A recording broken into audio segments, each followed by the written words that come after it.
Hello friends, welcome to Garuda television. ప్రపంచంలోనే మన India అనేది సాంప్రదాయానికి కళలకి పెట్టింది పేరుగా ఉంటుంది.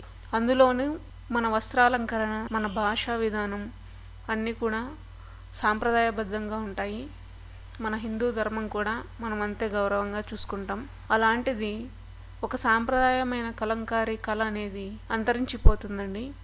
ఇది ఎక్కడో కాదు, మనకి దగ్గరలో ఉన్న గొప్ప పుణ్యక్షేత్రమైన శ్రీకాళహస్తిలో ఈ కలంకారీ కళ అనేది చాలా ఏళ్ల నుంచి ఎంతో ప్రాముఖ్యం కలిగి ఉంది.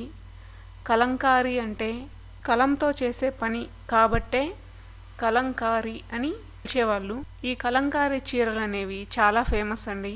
ఆడవాళ్ళు ఎంతో ఇష్టంగా కట్టుకుంటారు. కానీ ఇప్పుడు వచ్చిన టెక్నాలజీ వల్ల వీటిని చేతితో వేయడం కాకుండా మిషనరీస్తో వేస్తున్నారు. కానీ శ్రీకాళహస్తిలో వచ్చినట్లు ఆ క్వాలిటీ కానీ ఆ మంచి డిజైన్స్ కానీ మరెక్కడ దొరకవు. కానీ 20వ శతాబ్దం వచ్చేసరికి విద్యుత్ మగ్గాల పెరుగుదల మరియు ముడి పదార్థాల ధరల పెరుగుదల కారణంగా ఈ కలంకారీ చేసే కళాకారులు ఉంటారు కదా, వాళ్ళు వ్యవసాయం మరియు ఇతర పనులపై మళ్ళడం జరుగుతుంది. సో అందుకనేసే ఈ కళ అనేది అదృశ్యమయ్యే పరిస్థితి ఎదుర్కొంటుంది. ఇప్పుడు అసలు ఈ కలంకారీ వస్త్రాలకు ఎందుకంత ప్రత్యేకత అనే విషయం మీద మనం చర్చించుకుందాం. అటవీ ప్రాంతాల్లో సహజ సిద్ధంగా దొరికే వివిధ చెట్ల బెరళ్ళు, వేర్లు, కాయలతో తయారు చేసే రంగులను సాంప్రదాయ కళాకృతులకు అద్దడం కలంకారీ ప్రత్యేకత. ఈ కళ ఎప్పుడు మొదలైందో చెప్పడానికి ఖచ్చితమైన ఆధారాలు ఏమీ లేవు. కానీ కలంకారీ చిత్రకళ రామాయణ, మహాభారత కాలం నుంచి ఉంది. మొదట హిందూ ఆలయాల కోసం కలంకారీని ఎక్కువగా ఉపయోగించేవారు. 16వ శతాబ్దంలో శ్రీకృష్ణదేవరాయల కాలంలో గుళ్ళలో ఈ కళను ఎక్కువగా వాడేవారు. కృష్ణుడి గుడి ఉంటే కృష్ణలీలతో చేసిన వస్త్రం, రాముడి గుడి ఉంటే రామాయణం, శివాలయం అయితే శివపురాణం ఇచ్చేవారు.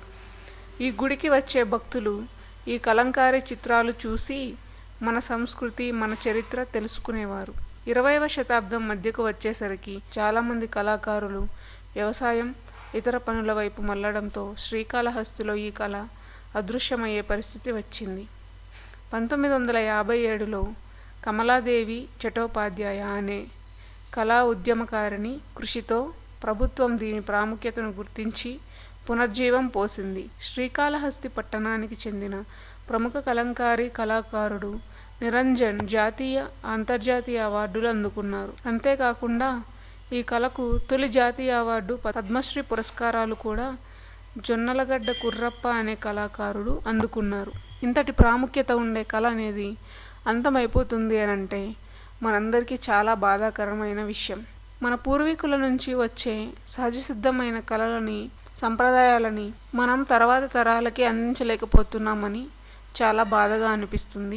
ఇంతటి కళలు, నైపుణ్యాలు అప్పటి కాలంలోనే ఉన్నాయంటే మన భారతదేశం అనేది ఎంత చరిత్ర కలిగింది, ఎంత నాలెడ్జ్ కలిగిందో మనం అర్థం చేసుకోవాలి.